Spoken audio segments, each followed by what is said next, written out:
मुर्शिद ढूंढे कामिल, ऐसा मुर्शिद ना ढूंढा करें कि जो जिसकी अपनी वजह कतई शरी नहीं है, वो तो जड़ा बंदे को खुद तरबियत की आदत है, वो क्या किसी का पीर बनेगा। मतलब जो पढ़ा ही नहीं है, कुरान नहीं पढ़ सकता, तर्जुमा नहीं पढ़ सकता, तफसीर नहीं पढ़ सकता, आपको दीन मतीन के मसाइल नहीं बता सकता, आपको हराम और हलाल का फर्क ही नहीं बता सकता, वो काहे का पीर है। इस बुनियाद पे पीर बने होया तुसी कि वड्डे पीरां दी औलाद है वो भाई जेडे वड्डे पीर सी, वो वाकई वड्डे पीर सन, वो बड़े लोग से, वो ठीक थे, वो वली थे। अब ये कहां लिखा हुआ है कि बड़े पीर साहब की औलाद जो है वो और वली ही होगी? ऐसा नहीं होता होता दोस्तों। कई ऐसे लोग होते हैं, बाप जो था वो आलिम दीन था, औलाद दुनियादार बन जाती है। तब ये समझ के उसको मिंबर पे बिठा देना कि ये जनाब अल्लामा साहब के साहबजादे, ये बुनियाद तो ठीक नहीं है ना। ज़ेन बदलने होंगे। अगर कोई बड़े बुजुर्ग गुजरे हैं, उन्होंने अपनी सीरत के नुकूच छोड़े हैं कि नहीं, अब उनकी औलाद में देखें क्या अपने वालिद के नक्शे कदम पे है और इनके अंदर मुर्शिद बनने की सलाहियतें पाई जाती है। अगर पाई जाती हो तो फिर उनकी सोबत में बैठे, और अगर ना पाई जाती हो उनके लिए दुआ करें, मुर्शिद को नया ढूंढे। जब से हर किसी को मुर्शिद बनाने की कोशिश की जा रही है ना, मैं कई लोगों को देखता हूं, दुनियादार आदमी, उसके आमाल बता रहे कि ये दुनियादार आदमी, उसको दुआ तक बेचारे को नहीं मांगनी आती। लोग उसके पीछे साईं साईं साईं साईं पीर बढ़ाया है अपना, नहीं है। उसके लिए तो दुआ करे बेचारे के लिए, वो तो खुद पीर नहीं है, वो तो भटका हुआ बेचारा। उसके लिए दुआ करे कि या अल्लाह इसको हिदायत दे।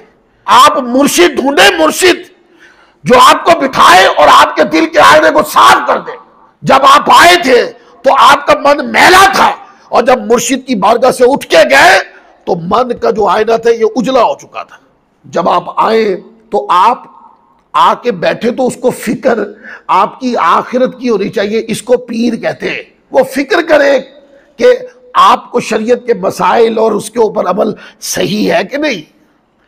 और अगर आप किसी के पास पेश हो और मुर्शिद भी कहलाएं, उनको इस चीज़ से कोई गर्ज नहीं कि आप नमाजी हैं कि नहीं, आप कुरान पढ़ते हैं कि नहीं, आपको कुरान का तर्जुमा आता है कि नहीं, आपको शरीयत के मसाइल आते हैं कि नहीं, हराम हलाल में फ़र्क करना आता है कि नहीं, उनको इससे कोई गर्ज नहीं है।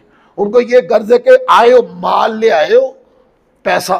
तो जिसको दुनिया चाहिए वो तो खुद बेचारा दुनिया का मुरीद है। जो दुनिया का मुरीद है वो किसी मुसलमान का पीर कैसे हो सकता है यार। तो हमें भी अपनी रविश को बदलना है। पीर ढूंढा करते हैं। पीर की निशानियों में यह है कि शरीयत का पाबंद हो, इतना इल्म हो उसके पास कि वो शरीयत के मसले को अपनी एफर्ट के साथ किताबों से निकाल सके, और सही और अकीदा सुन्नी हो। राफजी पीर नहीं हो सकता जो साहबा को गालियां देता।